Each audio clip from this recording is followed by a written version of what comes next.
Hi there, if you like pork belly as much as I do, you are gonna love this recipe.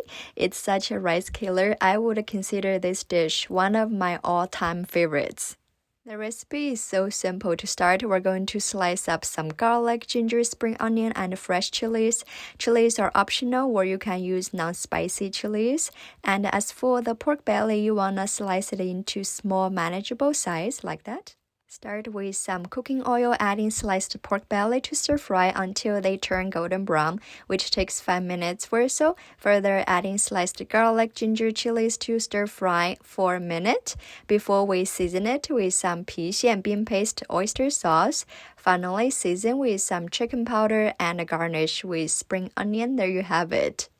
Look at that.